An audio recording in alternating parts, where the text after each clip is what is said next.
Oke teman-teman, sebelumnya kan kita bahas tentang belajar trading yaitu backtest ya.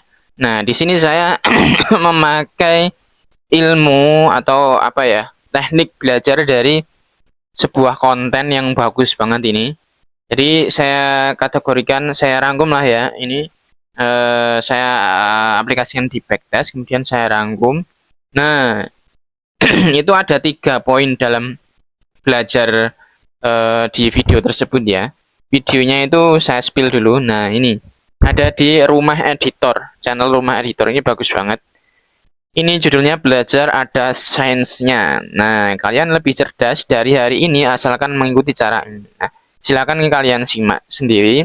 Tapi saya ada rangkumannya, istilahnya 3 poin yang saya terapkan di dalam belajar trading atau backtest. Itu.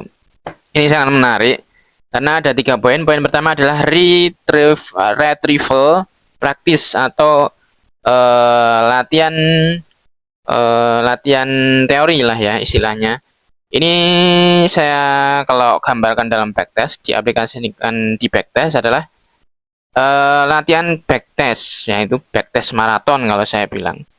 Nah, ini backtest metode terus menerus sampai akhirnya kita terbiasa dengan pola tersebut. Kemudian space repetition. Nah, ini saya gambarkan sebagai forward test atau menjalankan di aplikasi real ya. Dalam hal ini adalah aplikasi Traders Family yang sudah sedemikian rupa mengatur rules-rulesnya, membuat rules sehingga kita disiplin dengan habit yang baik.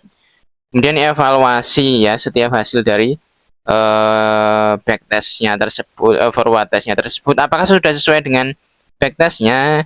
Nah, kalau tidak sesuai, kenapa tidak sesuai? Nah, kemungkinan karena kalau di backtest ini kita kan melihat candle yang sudah jadi, sedangkan forward test candle belum jadi. Nah, solusinya adalah pakai F12 saat backtest, walaupun tidak paling enggak menjamin lah ya, paling enggak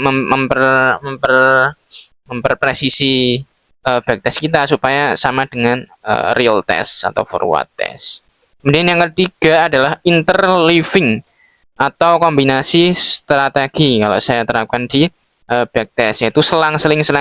Ya, artinya sambil kita backtest dan forward test, nyaman nggak dengan tinggi? Kalau nggak nyaman ya dirubah, nggak dirubah ya di optimisasi, optimize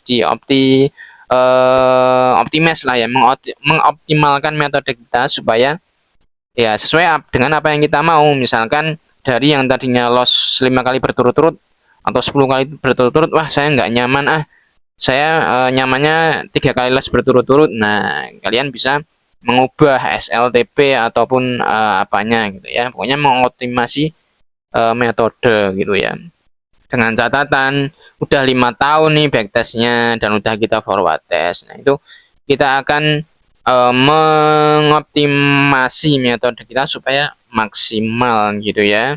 Itu sudah dikatakan 4 itu nggak masalah ya. Seperti yang saya alami, yang pertama saya pakai metode risk reward itu sekitar 200 pip ya SLTP-nya. Saya nggak nyaman karena menjadi lebih sering trading di XAU USD. Kemudian saya mendapatkan metode atau mengoptimasi metode menjadi SLTP-nya bisa maksimal 500 pip, STP-nya SL-nya bisa 300 pip. Atau ya kira-kira segitulah ya angkanya. Sehingga saya nggak terlalu sering trading.